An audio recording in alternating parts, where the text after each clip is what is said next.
Okay, so we now have a new term to define, and that's reference angle.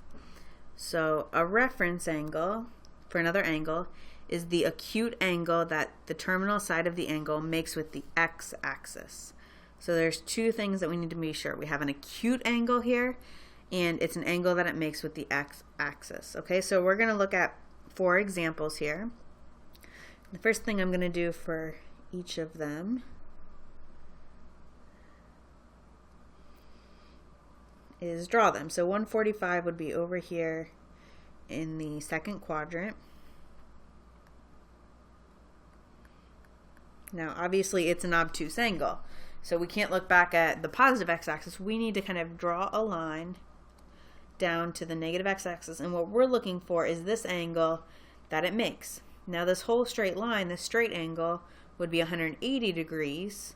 So we're really saying, what's this angle that you need to add to 145 to make the straight angle of 180? So kind of to put that in terms, we'd take 180 minus 145, and we would see that that is 35 degrees. So the reference angle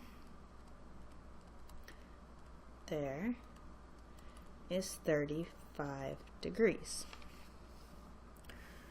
Okay. Number 2 here, we've got 5 pi over 6. And this is going to be very similar, just in radians. So remember, this is pi, so 5 pi over 6 would be like this.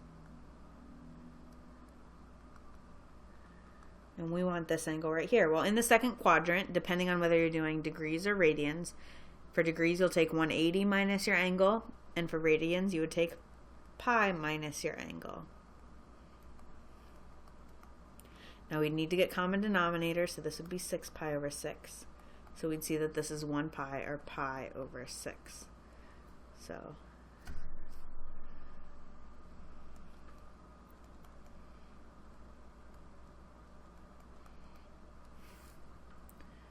okay, I should say anything that's in the first quadrant is already going to be an acute angle, and it will be its own reference angle. So we're really talking about angles that are not acute angles to begin with.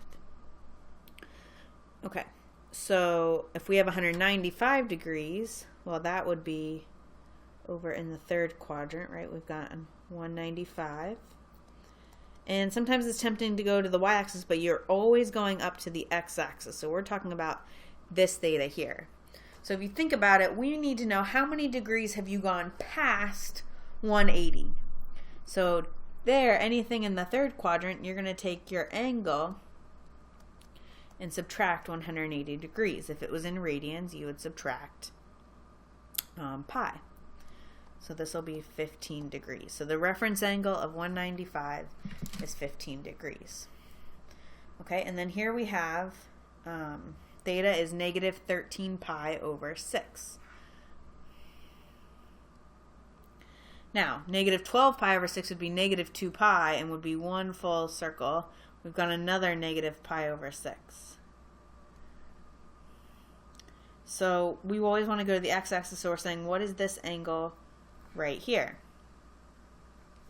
And you can kind of see if we've had to go all the way around once plus one more pi over 6, the reference angle would be pi over 6.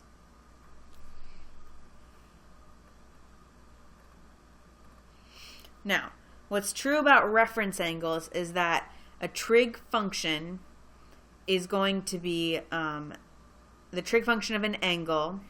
Let's write this down. The trig function of an angle will be the same as the value of the trig function for the reference angle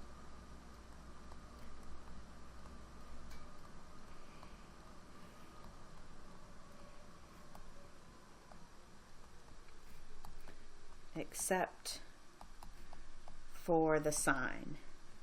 So except for whether we have plus or minus. Okay, so 225, which would be down here, okay, 225, if we think, okay, well, what's 225 minus 180? It's 45 degrees. Now, we'll learn how we know this in the next video, but sine is actually negative in the third quadrant. So this is going to be the same as negative times sine of 45 degrees. And 45 degrees is one of our special angles. It's square root of 2 over 2. Okay, then we have cotangent of 5 pi over 3. So 5 pi over 3 is not there. So that'd be 3 pi over 3. Then we'd have 4 pi over 3, and 5 pi over 3 would be over here. So one way to see what that is we could take 2 pi minus 5 pi over 3. Well, if we multiply this by 3 over 3, we would have 6 pi over 3 minus 5 pi over 3, which is pi over 3. So the reference angle here is pi over 3. Now cotangent is also negative, so this would be the same as negative in the fourth quadrant, negative cotangent of pi over 3. And cotangent of pi over 3 is square root of 3 over 3. So our answer here would be negative square root of 3 over 3. So that's what cotangent of 5 pi over 3 is.